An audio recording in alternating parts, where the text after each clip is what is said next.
Hola, les saluda el profe San. En este video vamos a aprender acerca de firmas y certificados digitales. En un video anterior, nosotros habíamos indicado que la encriptación asimétrica tenía un pequeño inconveniente, y era si es que el atacante generaba su par de llaves y entregaba la llave pública de este haciéndose pasar por otra persona, el receptor, en este caso Bob, no tenía la manera de verificar que esa llave pública era realmente de la persona a quien decía ser, en este caso Alice. En este caso, Bob todavía no tiene ningún mecanismo para verificar si esta llave pública que acaba de recibir es realmente de Alice y no del atacante. Ante esta situación, muchos expertos han propuesto soluciones para poder verificar el origen, en este caso, de la llave pública. Y uno de los mecanismos propuestos es la web de la confianza, o Web of Trust en inglés. En esta solución, cada uno de los usuarios tiene una conexión directa de confianza. Por ejemplo, María puede tener una amiga que se llama Ana y un amigo que es Carlos. Como ellos se comunican constantemente, Carlos y Ana pueden enviar sus llaves públicas a María y María puede verificar con ellos directamente que esa llave pública es realmente de ellos. Ahora, Carlos también puede tener un amigo que se llama Alejandro y Ana tener un amigo que es Juan. De manera similar, Juan y Ana podrían compartir sus llaves públicas de manera directa porque ellos confían uno del otro. En este esquema, María tiene una confianza directa con Carlos y con Ana, y Carlos tiene una confianza directa con María y con Alejandro. También Ana tendría una confianza directa con María y con Juan. Pero como podemos ver en la figura, María no tiene ninguna confianza con Alejandro y con Juan. Pero, como María confía en Carlos y como Carlos confía en Alejandro, María puede generar una confianza indirecta con Alejandro. De manera similar, María también podría crear una confianza indirecta con Juan. Y de esta manera podría seguir extendiendo la confianza con otras personas. Esta propuesta es bastante interesante porque se puede realizar una implementación descentralizada. Sin embargo, esta no es la forma popular como se implementa la confianza entre las personas para poder compartir sus llaves públicas. Y esto se debe que en este mecanismo todos los integrantes deben mantener un comportamiento aceptable por el sistema. Y esto en muchas ocasiones no se puede obtener. Es por esta razón que esta segunda solución es la que más se utiliza en este momento. Y en esta segunda solución se hace uso de un intermediador confiable. Cuando Alice envía su llave pública, Bob, que ha recibido esta llave y todavía no está seguro de que esta llave realmente pertenezca a Alice, puede preguntar a una persona que ya conoce la llave pública de Alice y que es de confianza de Bob. Y en este caso la persona respondería la pregunta de Bob para poder indicarle si es que puede confiar o no en esta llave pública de Alice. Ahora, en una implementación real, este intermediador no sería una persona, sino una infraestructura tecnológica que en este momento lo vamos a llamar como autoridad certificadora.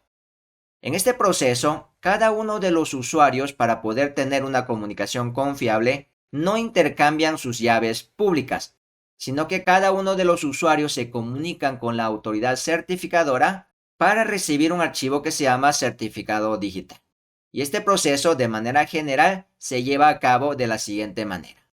Bob se comunica con la autoridad certificadora y envía su llave pública y sus datos personales. Una vez que la autoridad certificadora recibe los datos de Bob, verifica su veracidad. Y una vez verificados los datos, este emite un certificado digital para Bob.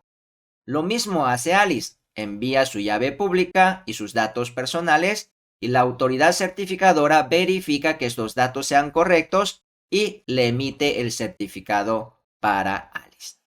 Ahora, una vez que cada uno de los usuarios tienen sus certificados digitales, lo que hacen es intercambiar sus certificados digitales. En este caso, si es que Alice necesita recibir alguna información secreta de Bob, Alice enviaría su certificado digital. Y Bob, haciendo uso de un mecanismo, verifica que ese certificado digital sea realmente de Alice. Y este paso lo vamos a ver un poco más adelante. Y una vez verificado que ese certificado digital es realmente de Alice, De ahí extrae su llave pública. Y ahora ya puede confiar que esa llave es realmente de Alice. Para que nosotros podamos entender la tecnología de un certificado digital, primeramente debemos entender qué son las firmas digitales. Las firmas digitales es un mecanismo tecnológico que se utiliza mucho en la actualidad, pero no es lo que nosotros vemos en pantalla. Lo que vemos en pantalla podrá llamarse firma digitalizada, fotografía de una firma, escaneo de una firma, pero eso no es una firma digital. En muchos países de Iberoamérica es muy común hacer uso de estas firmas digitalizadas para verificar la identidad de una persona, pero el proceso de firmas digitales es un proceso más sofisticado que hace uso de los algoritmos criptográficos. La firma digital es una herramienta tecnológica que permite garantizar la autoría e integridad de los documentos digitales. Permite verificar la autenticidad de un documento, verificar que el documento no haya sido modificado y también entrega una solución de no repudio de un documento, es decir, que una persona, luego que ya ha firmado, pueda negarse de haber firmado dicho documento. En las firmas digitales se hacen uso de dos algoritmos criptográficos, uno que es la encriptación asimétrica y la otra que son las funciones hash. Los algoritmos más utilizados en este momento para la implementación de una firma digital son el RSA y el SC en la encriptación asimétrica y la función SHA en su versión de 256 bits. Aunque la firma digital no incorpora la opción de encriptar los documentos, se puede combinar con el cifrado para darle confidencialidad a un documento sensible. Ahora veamos cómo funciona la firma digital. La firma digital funciona de la siguiente manera. Vamos a suponer que Bob tiene un documento que quiere firmar digitalmente.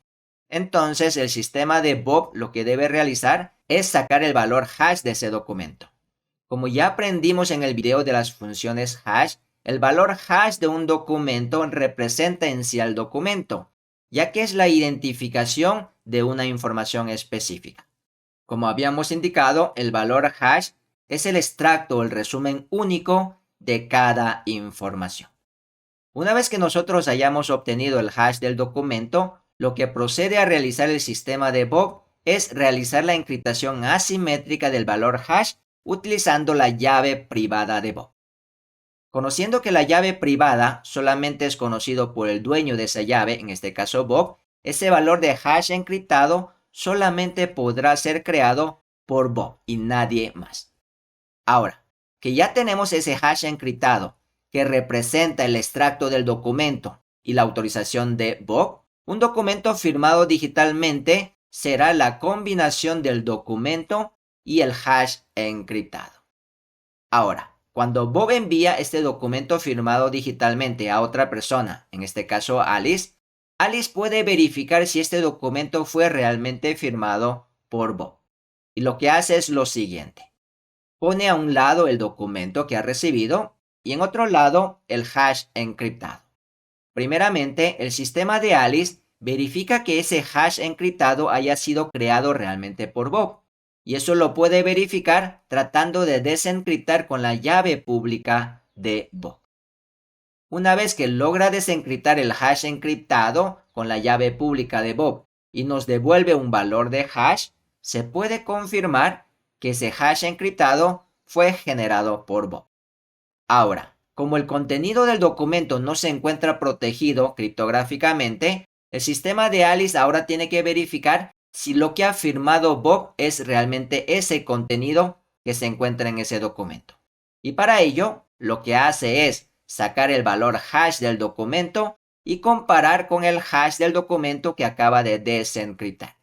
Si ambos valores de hash concuerdan, significa que ese es el documento que realmente estuvo de acuerdo Bob y lo ha firmado digitalmente. En cambio, si es que los valores hash no concuerdan, Bob habrá firmado algún documento, pero el documento que acaba de recibir Alice no es el documento que realmente firmó Bob. De esta manera nosotros podemos verificar que un documento fue realmente firmado por una persona. Ahora, realicemos un ejercicio de firma digital de un archivo. Como ya lo hemos realizado en laboratorios anteriores, he cargado el Kali Linux en una ventana de VirtualBox. Iniciemos la sesión con el usuario Kali y la contraseña Kali. Una vez logueado en Kali Linux, iniciamos una terminal. Una vez abierta la ventana de terminal, como lo hemos hecho en los laboratorios anteriores, voy a proceder a crear un directorio para el laboratorio.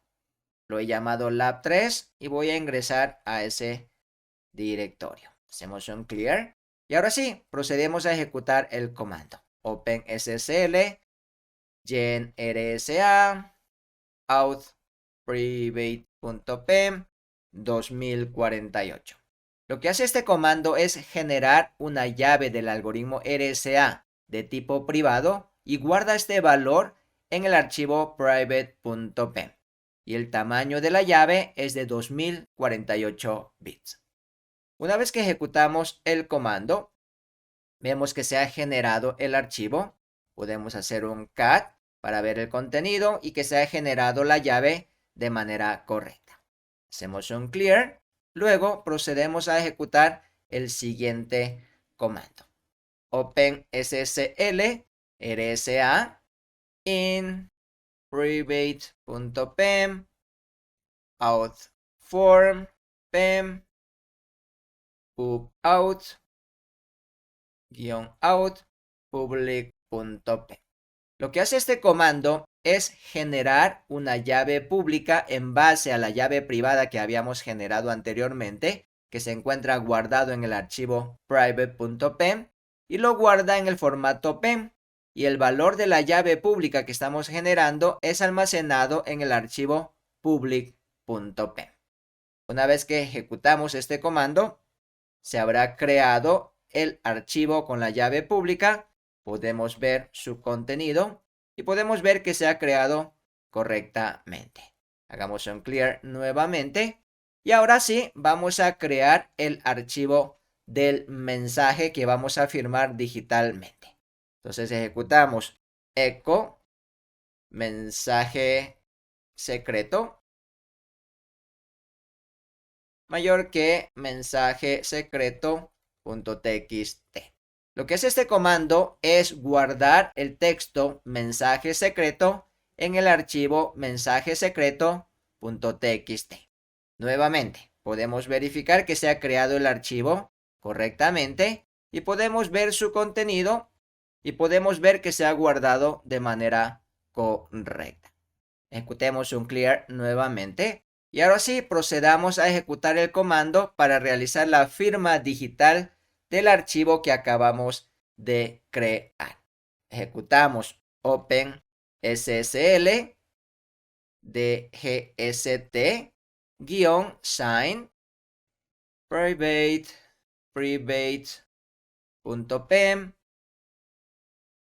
keyform pem SHA-256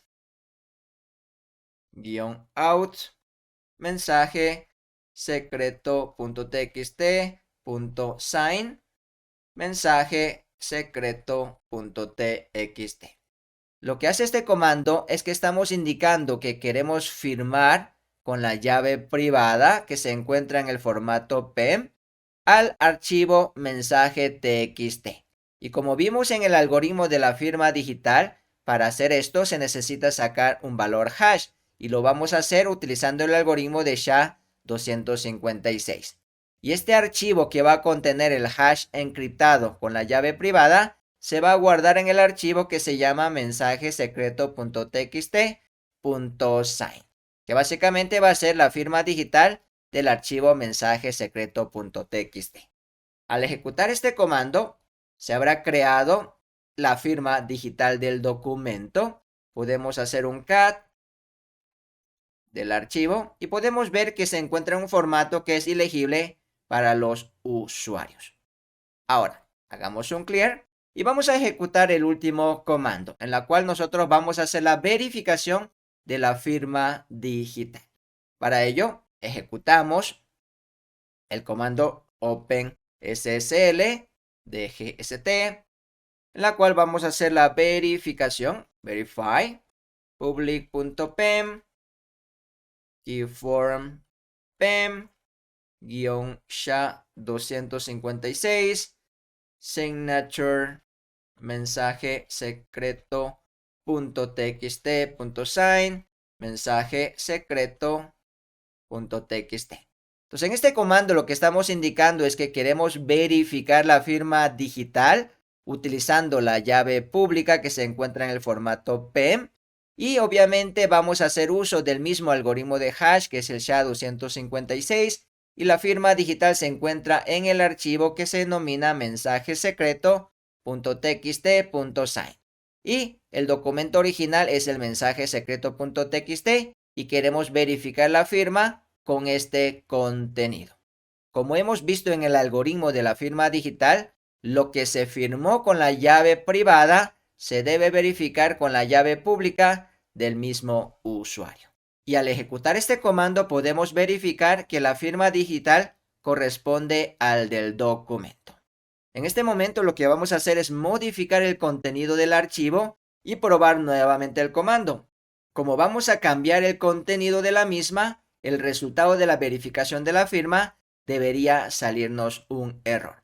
Entonces vamos a hacer uso de el comando nano, el editor de texto nano, y vamos a cambiar el contenido del archivo del mensaje secreto.txt.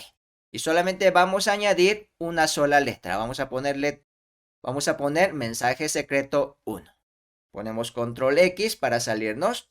Ponemos Y para guardar y damos enter para guardar el contenido. Pues ahora sí, vamos a volver a ejecutar el mismo comando de la verificación de la firma y podemos darnos cuenta que nos sale error en la verificación. Con lo cual podemos saber que este archivo no es el archivo que firmó el usuario utilizando su llave privada.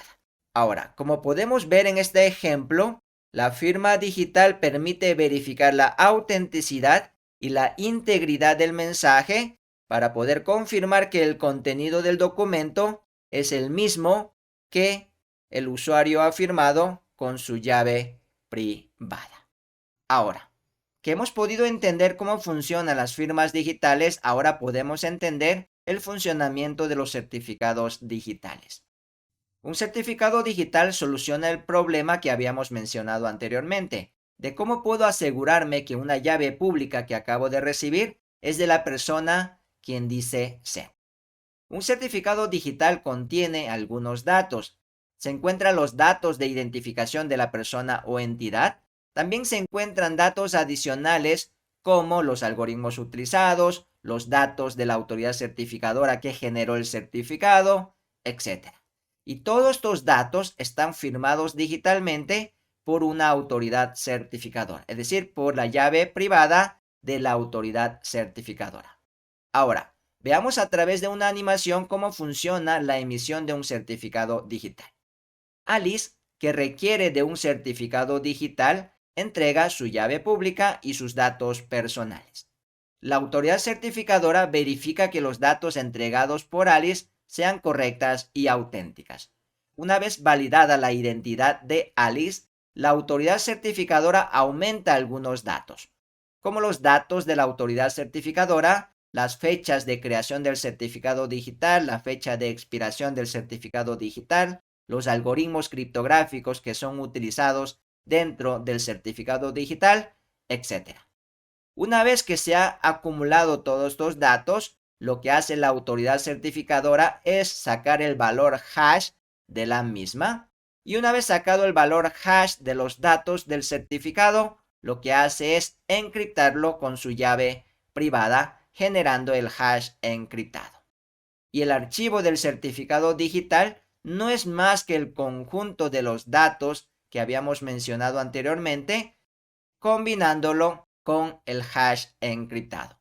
Como pueden notar, es el mismo proceso de la firma digital de un documento. La única diferencia es que en vez del documento se utilizan datos como la llave pública, los datos personales y datos adicionales del certificado de la persona que solicitó este documento. Ahora, en algunas autoridades certificadoras, para dar facilidad de uso, no pide al usuario la entrega de la llave pública. En vez de ella, la autoridad certificadora, una vez verificados los datos personales del usuario, el SEA mismo genera la llave pública y la llave privada del usuario. Entonces, la llave pública generada se añadiría para la generación del certificado digital y la llave privada es entregado al usuario de manera encriptada y una vez entregada la llave privada, este dato es eliminado de la autoridad certificadora, ya que la llave privada solamente debe tenerlo el usuario y ninguna otra persona o entidad debe mantener dicho secreto. Ahora, una vez que el usuario ha recibido el certificado digital, esta persona puede enviar su certificado a otra persona. Por ejemplo, como se ve en la figura, Alice entrega su certificado digital a Bob. Y Bob lo que hace es verificar si este certificado digital realmente pertenece a Alice. Y el proceso es el mismo de la verificación de la firma digital de un documento. Lo que hace Bob es tomar los datos del certificado digital y lo pone a un lado y toma el hash encriptado y lo pone otro lado. Luego se descarga la llave pública de la autoridad certificadora y realiza la desencriptación del hash encriptado. Una vez que se ha podido desencriptar sin ningún problema, se puede asegurarse que este certificado digital fue emitido por la autoridad certificadora a la cual nosotros confiamos. El siguiente paso es que los datos que se encuentran dentro del certificado digital sea el mismo que ha firmado la autoridad certificadora. Para ello, lo que hace es sacar el valor hash del conjunto de datos y luego comparar con el valor hash que acabamos de desencriptar. Si ambos valores hash concuerdan, eso significa que estos datos personales que se encuentran dentro del certificado están validados por la autoridad certificadora y la llave pública también está validado por la autoridad certificadora. Así que si es que dentro de los datos personales del certificado indica que es Alice, podemos confiar que esta llave pública realmente pertenece a Alice. Entonces, de esa manera nosotros podemos validar que la llave pública de una persona es de quien realmente dice ser que es. Así, de esta manera nosotros podemos validar la autenticidad de la llave pública. Ahora, veamos un ejemplo de cómo se ve un certificado digital. Podemos abrir cualquier navegador. En mi caso he abierto el Chrome. Y lo que vamos a hacer es navegar un sitio que sea de HTTPS. Por ejemplo, amazon.com.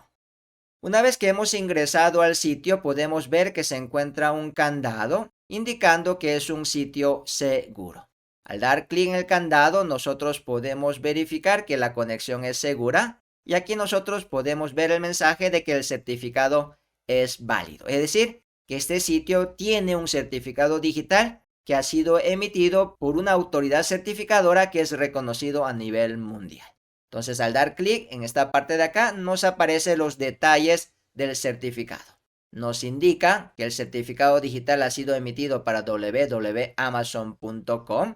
Este certificado digital ha sido creado por DigiCert Global CA. Es decir, este es el nombre de la organización de la autoridad certificadora que nosotros confiamos. Este certificado digital fue emitido el 18 de octubre de 2022 y expira en esta fecha. Adicionalmente, podemos ver otros detalles, por ejemplo, la versión del estándar de los certificados digitales que vamos a ver en la siguiente diapositiva, que es el estándar X509. También contiene un número de serie que es único por cada certificado digital. También indica qué algoritmo se ha utilizado para generar el certificado digital. Como podemos ver, se ha utilizado el algoritmo de SHA-256 para generar el hash y el algoritmo de RSA para realizar la encriptación asimétrica. Nuevamente podemos ver que esto fue generado por la autoridad certificadora que se llama DigiCert. También indican los datos de la expiración, como ya habíamos indicado anteriormente, y otros datos importantes del certificado digital. Como hemos visto, el certificado digital contiene una gran cantidad de datos con la cual podemos validar la entidad la cual le entrega el certificado digital. El estándar que nos indica la estructura de datos que debe tener un certificado digital es indicado por el X509, que es el estándar creado por la ITO. Dentro del estándar de X509 se debe incluir una gran cantidad de datos, como lo vimos anteriormente. Entre ellos, los más importantes podemos mencionar la versión del X509, que estamos en la versión 3, el número de serie, que es única por cada certificado digital. También se encuentra guardado ahí la llave pública del usuario, los datos del usuario, el periodo de vigencia del certificado, la identificación de la autoridad certificadora y los algoritmos criptográficos que se han utilizado para crear el certificado digital. Dentro de las extensiones de los archivos del certificado digital podemos mencionar lo que se ve en pantalla. Tenemos los formatos PEM, que son los que estuvimos utilizando en los laboratorios anteriores. Están codificados en base 64 y el archivo comienza con Begin Certificate y termina con la etiqueta de End Certificate, como lo vimos anteriormente. También tenemos otros formatos como el .ser, .crt o el .dir. El .dir es un formato binario que ya no es tan común, pero sí se utiliza en algunas aplicaciones. El caso del CRT es un formato que es utilizado mucho para la implementación de servidores con conexiones TLS SSL. También tenemos el formato de P12, que es un tipo de archivo en la cual también se incluye la llave privada. Pero la llave privada, que se encuentra guardado dentro del mismo archivo, está protegido a través de una encriptación realizada con una contraseña entregada por el usuario. Y también tenemos una versión un poco antigua, el PFX, que se puede indicar que fue la versión anterior del P12. Ahora, veamos un ejercicio de cómo nosotros podemos generar nuestros propios certificados digitales y firmar documentos con dicho certificado. Entonces, de manera similar que en los ejercicios anteriores, vamos a iniciar el Kali Linux, ¿sí? Y vamos a hacer un clear y vamos a crear otra carpeta para el laboratorio. Entonces vamos a poner mkdir lab 4. Vamos a ingresar esa carpeta para realizar todo el ejercicio en ella. Entonces vamos a ejecutar el comando que se ve en pantalla. Entonces ponemos OpenSSL rq x509 new key RSA 4096 key out llave privada .pem -out certificado digital .pem days 365 no des.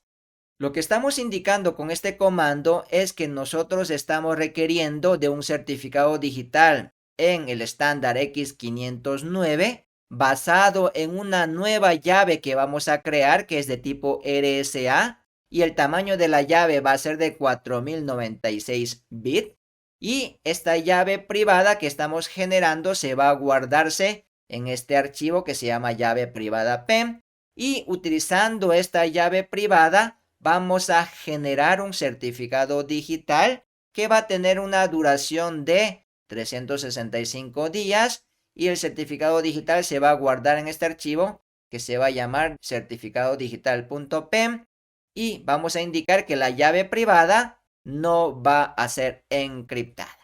Entonces al ejecutar este comando comienza a realizar la creación del certificado digital y nos pide algunos datos nuestros para la creación del certificado digital. Entonces, en mi caso, que en este momento me encuentro en Ecuador, así que voy a poner S. Vamos a poner la provincia de Pichincha. Vamos a poner la ciudad en la cual me encuentro en este momento, que es Quito. Y voy a poner el nombre de la compañía, Profesan.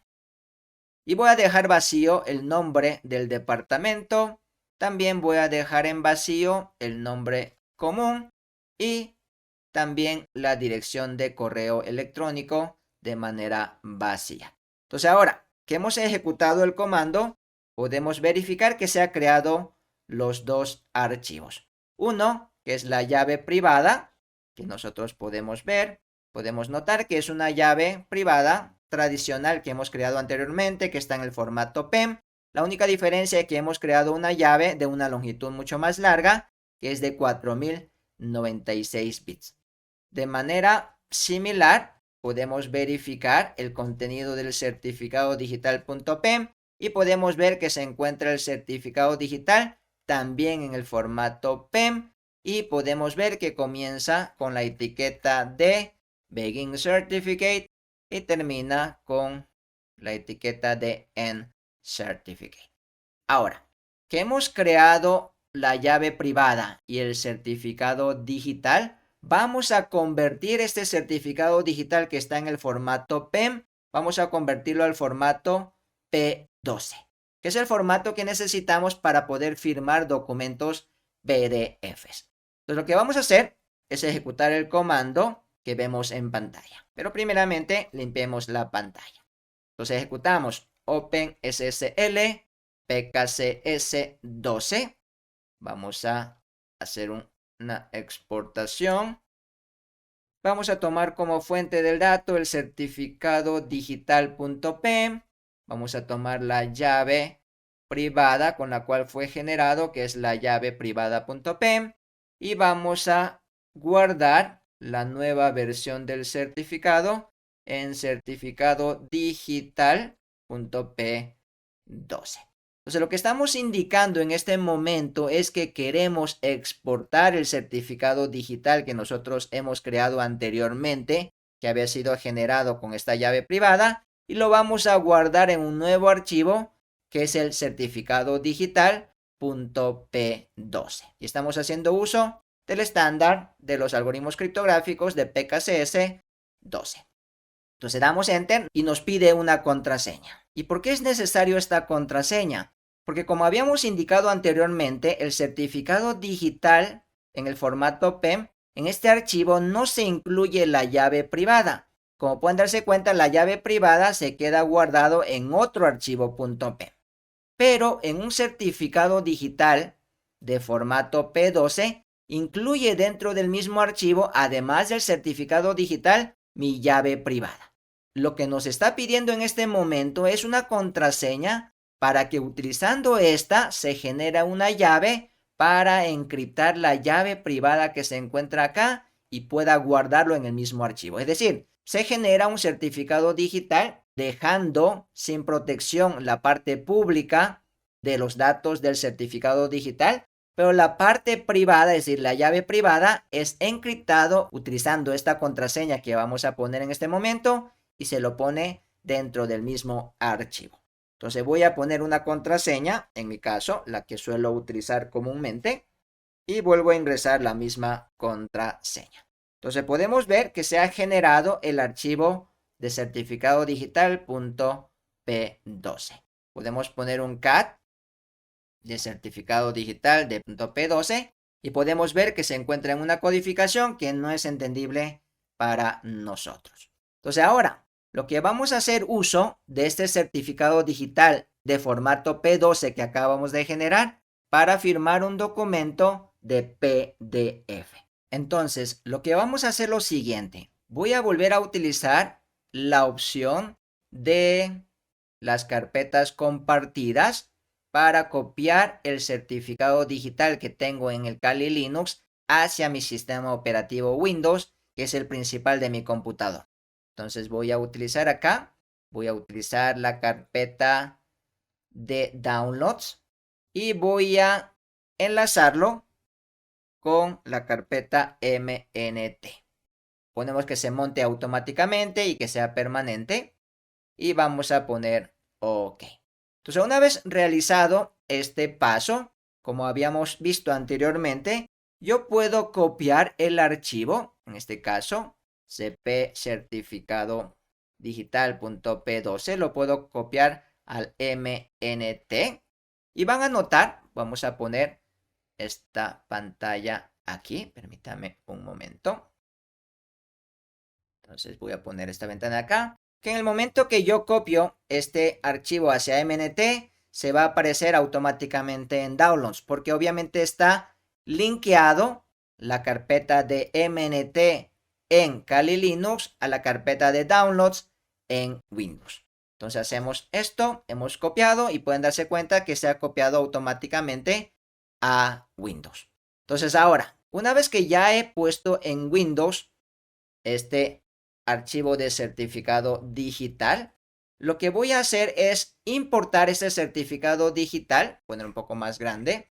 Lo que voy a hacer es importar ese certificado digital a mi sistema operativo de Windows.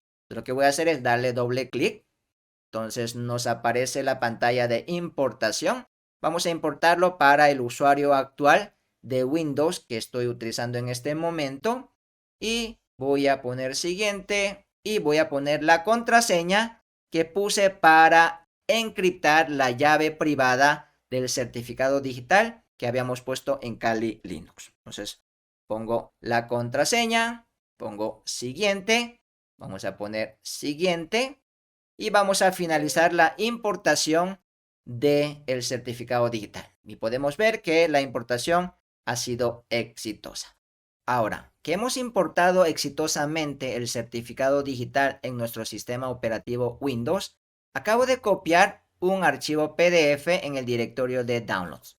Bueno, he abierto el archivo PDF en el Acrobat Reader.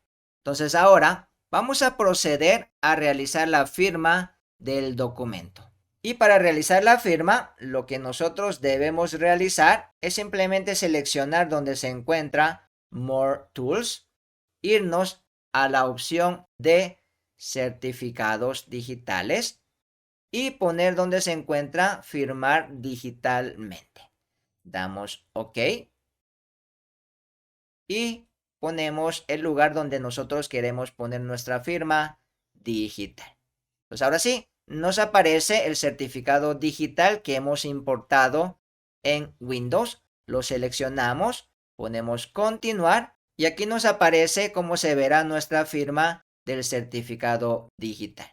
Si es que nosotros damos clic en la opción de ver los detalles del certificado, podemos ver que este certificado fue generado para Profesan, ¿sí? Que ha sido creado con los algoritmos de SHA-256 y RSA, sí, que ha sido creado para Profesan, que se encuentra en Quito, Pichincha, Ecuador, y así sucesivamente los datos que hemos utilizado para la creación del certificado digital, ¿sí?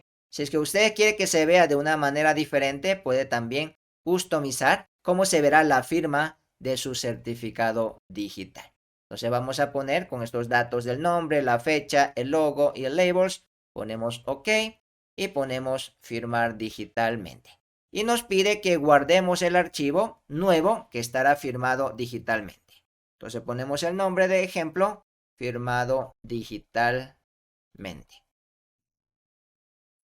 Entonces ahora sí, hemos creado el archivo que ya está firmado digitalmente. Y al dar clic nos indicará que el certificado es válido porque este certificado ya se encuentra registrado dentro de nuestro sistema operativo de Windows. Ahora, una cosa importante que hay que entender es el alcance que tiene un certificado digital. El certificado digital que nosotros creamos en este ejemplo fue creado por nosotros mismos. Es decir, que es un certificado digital que realmente no tiene validez a nivel nacional, peor a nivel internacional. Dependiendo del uso que se quiera dar de un certificado digital, nosotros deberemos escoger la autoridad certificadora. Por ejemplo, si es que nosotros queremos crear un servidor HTTPS para vender productos en línea y queremos que los navegadores, los browsers, Chrome, Firefox, Edge, etcétera, etcétera, tengan confianza de nuestro servidor web, nosotros deberemos crear los certificados digitales de una autoridad certificadora que es reconocida a nivel mundial. Ahora, si es que nosotros necesitamos realizar cierto tipo de documentación y firmar ella para una transacción de una entidad pública de un país específico, lo normal será que ustedes reciban un certificado digital que haya sido asignado por el gobierno de ese país. Ahora, si es que nosotros queremos crear una solución empresarial, nosotros no necesitamos tener el reconocimiento del país, tampoco a nivel internacional, nosotros podremos crear nuestras propias autoridades certificadoras y generar nuestros propios certificados digitales, como hemos hecho en este ejemplo pequeño para firmar el documento. Pero el certificado digital que fue emitido por mí mismo o por una autoridad certificadora que fue creado por mi empresa, si es que nosotros firmamos un documento con ese certificado digital o montamos un servidor HTTPS con ese certificado digital, obviamente las organizaciones internacionales o los browsers que nosotros utilizamos para navegar no reconocerán estos certificados digitales. Entonces dependerá un poco el uso que nosotros queramos dar, seleccionar la autoridad certificadora con la cual nosotros vayamos a recibir el certificado digital.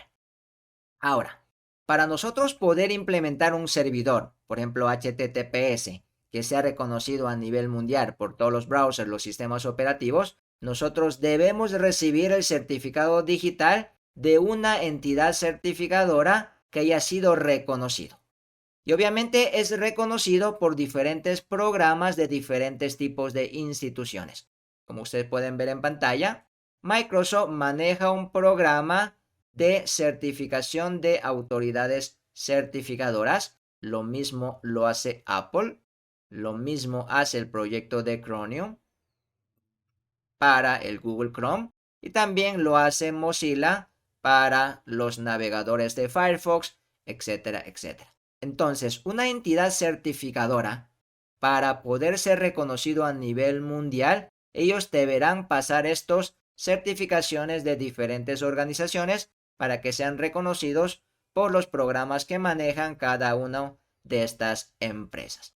Por ejemplo, en el caso de Windows, ustedes pueden abrir el botón de Windows y poner en la pantalla Certificates o certificado si su versión de Windows es en español. Y al seleccionar la opción de administración de certificado de usuario, nos aparecerá esta ventana. Y dentro de esta ventana nosotros podemos verificar cuáles son las autoridades certificadoras que han sido reconocidos en este caso por Microsoft. Y aquí tenemos la lista de todas las autoridades certificadoras que es de confianza para Microsoft. Y aquí nosotros podemos ver, por ejemplo, el DigiCert, Root G2 me parece que era la autoridad certificadora que había generado el certificado digital para Amazon.com.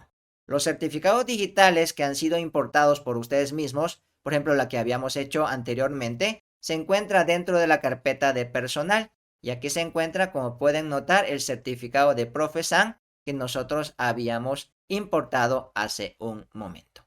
Entonces, los que son reconocidos por Microsoft serían los que se muestran en pantalla. Y si ustedes necesitan recibir un certificado digital para implementar un servidor seguro, tendría que hacer uso de alguna de las entidades de certificación que nosotros vemos en pantalla en este momento. Cuando hablamos de certificados digitales, estos pueden ser utilizados para diferentes propósitos, pero los tres usos principales son los que se muestran en pantalla. Podemos tener certificados para implementar conexiones TLS-SSL, por ejemplo, para crear un servidor HTTPS o para crear conexiones de VPN. También podemos utilizar los certificados digitales para firmar códigos y también podemos hacer uso de los certificados digitales para diferentes tipos de aplicaciones que podrían utilizar los usuarios. Ahora veamos un poco más detalladamente cada uno de estos usos. Como habíamos indicado, el uso más común de un certificado digital es para crear una conexión TLS-SSL y entre ella para crear un servidor HTTPS. Creo que en este momento es bastante difícil encontrar un sitio web que no sea HTTPS, es decir, que todos ellos han pagado por un certificado digital por una autoridad certificadora reconocido a nivel mundial para hacer la configuración del TLS-SSL en sus servidores web.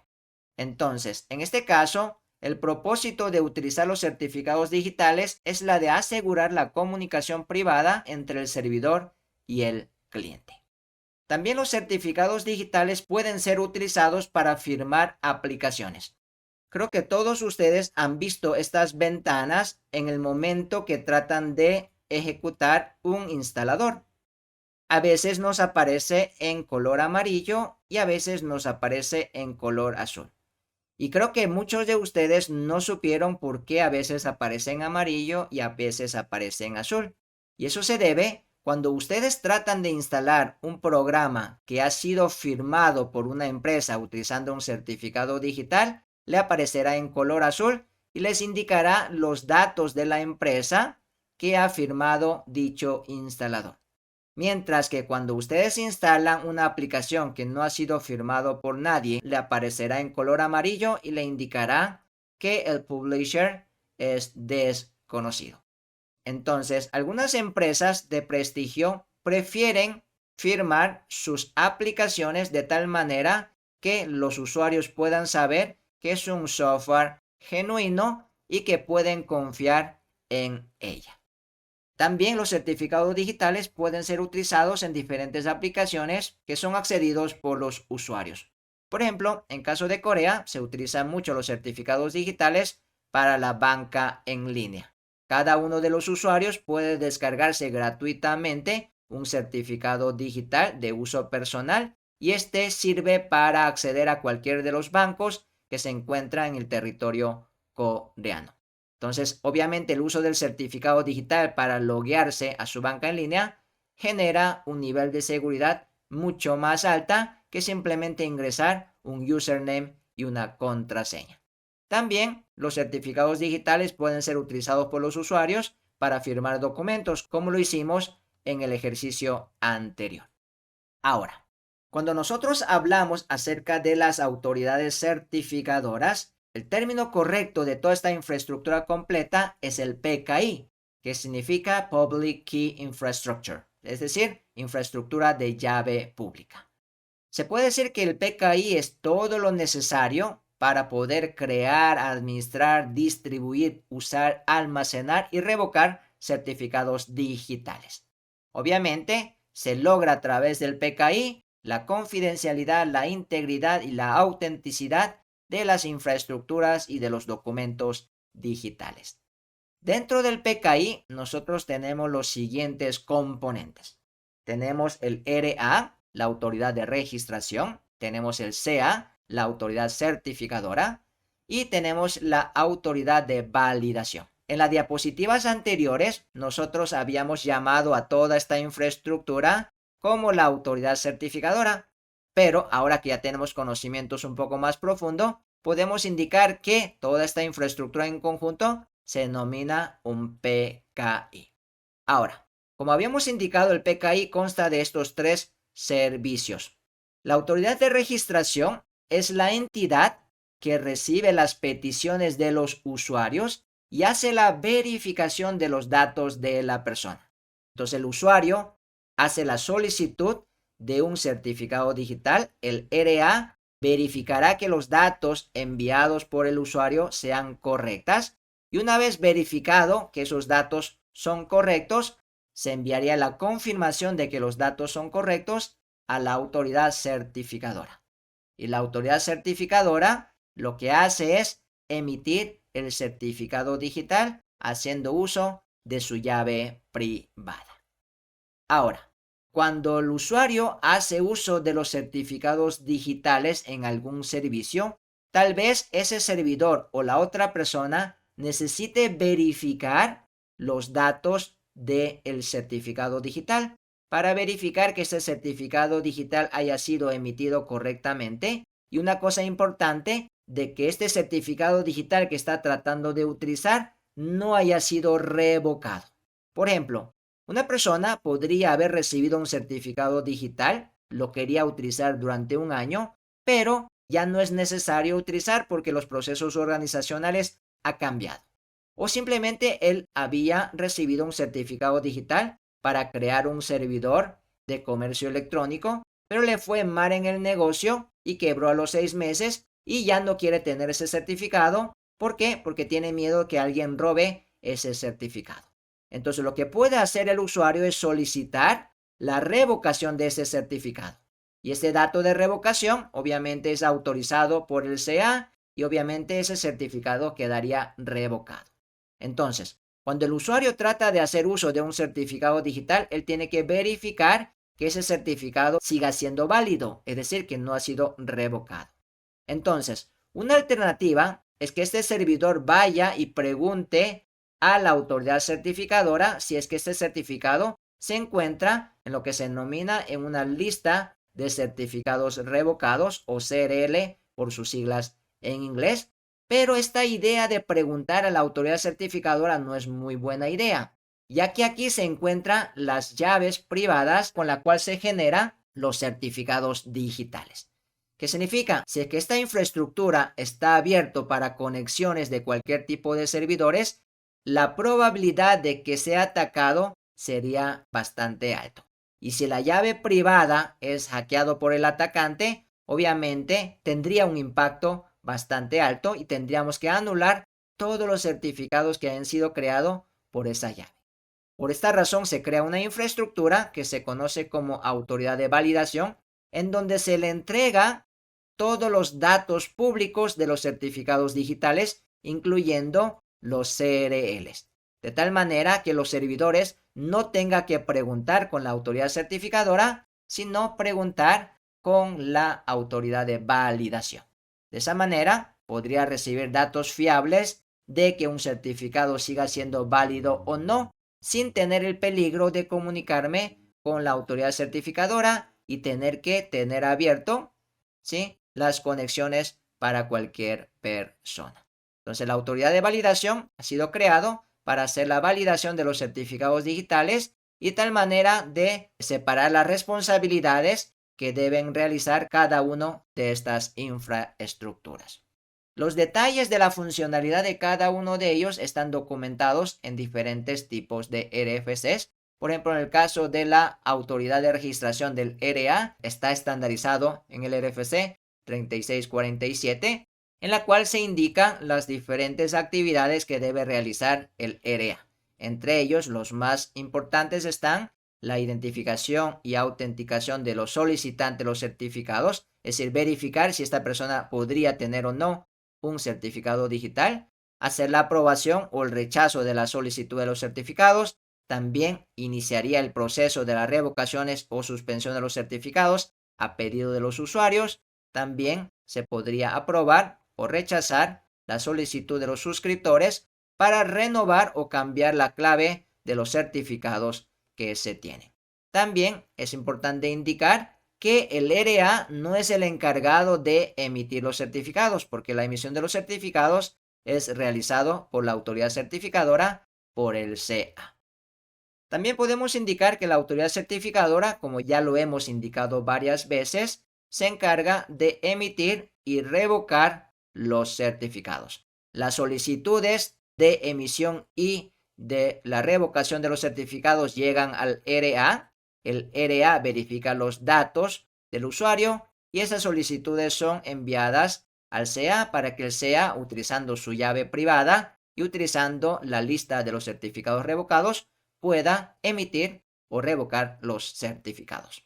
Y también, como ya habíamos indicado, existe la autoridad de verificación, en las cuales nosotros podemos verificar cuáles son las listas de los certificados revocados que ya no deberían ser utilizados. Existen dos tecnologías para hacer verificación de la validez de un certificado. Uno es la lista de los certificados revocados, como habíamos indicado, que es un archivo donde se encuentra todos los certificados que han sido revocados hasta el momento. Y también tenemos la tecnología del OCSP, que es un protocolo de comunicaciones en tiempo real, en donde yo puedo preguntar en tiempo real si un certificado ha sido revocado o no.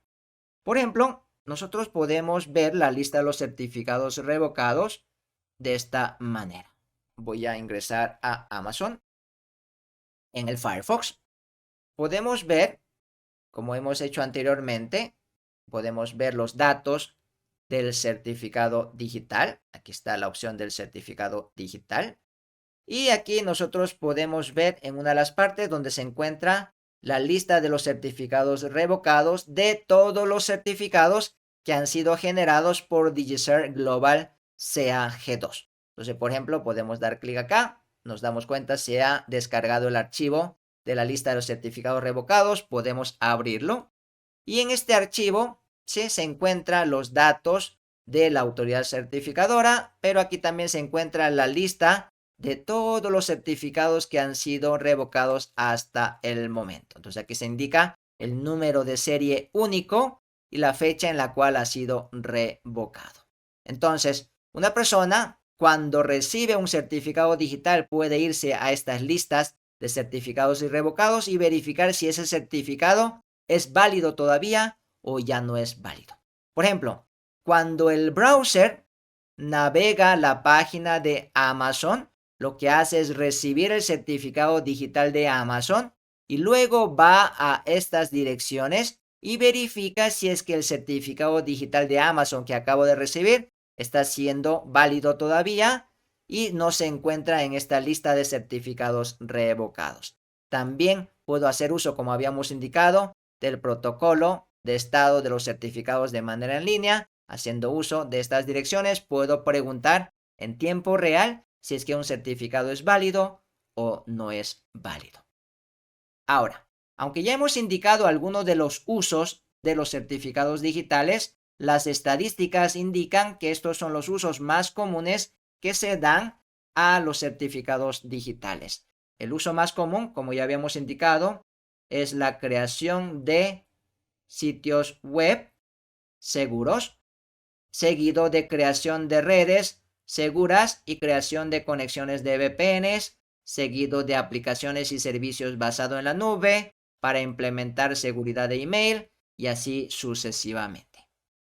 Otra cosa que es importante indicar, aunque lo detallamos de una manera superficial, es que nosotros podemos generar certificados digitales basados en PKIs públicos o en PKIs privados. Es decir, cuando nosotros queramos implementar algún tipo de servicio que tenga que ser reconocido a nivel mundial por diferentes aplicaciones, como los browsers, los sistemas operativos, etcétera, etcétera, deberá ser emitido por un PKI público que haya pasado por los programas de certificación. Entonces, obviamente, estos certificados digitales que han sido emitidos por los PKIs públicos nos permitirán generar una infraestructura pública que sea de confianza. Entonces, se utiliza en soluciones como sitios web, en comunicaciones seguras públicas, para hacer firmas de softwares o para validar correos electrónicos. Pero también nosotros podemos hacer implementaciones de PKIs privados, es decir, yo generar mi propia infraestructura de llave pública dentro de mi empresa. Pero los certificados digitales que hayan sido creados por este PKI privado solamente tendrá una validez interna a la organización.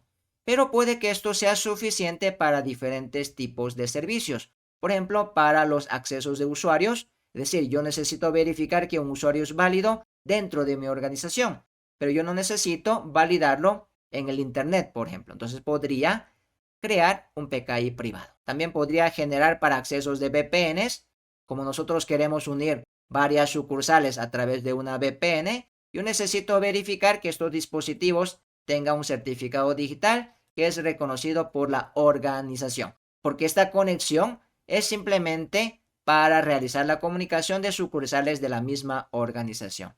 De manera similar, puedo hacer una validación de dispositivos móviles y dispositivos de IoT que está siendo utilizado dentro de la organización y también para validar aplicaciones que se utiliza dentro de la empresa. De manera similar, los PKI se pueden generar de diversas capas. Algunos PKIs funcionan en una jerarquía de una sola capa, en la cual solo se utiliza una sola llave para generar diferentes certificados digitales. Pero también se puede generar jerarquías de dos capas. Se tiene una llave privada con la cual se genera un certificado digital, con la cual pueden generar varias autoridades certificadoras de segundo nivel. Y estos son los que se encargan de emitir los certificados digitales para los usuarios.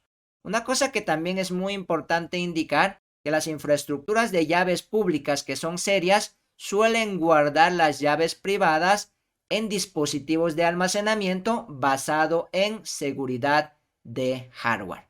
Obviamente, estos dispositivos entregarán un mayor nivel de seguridad ante los ataques.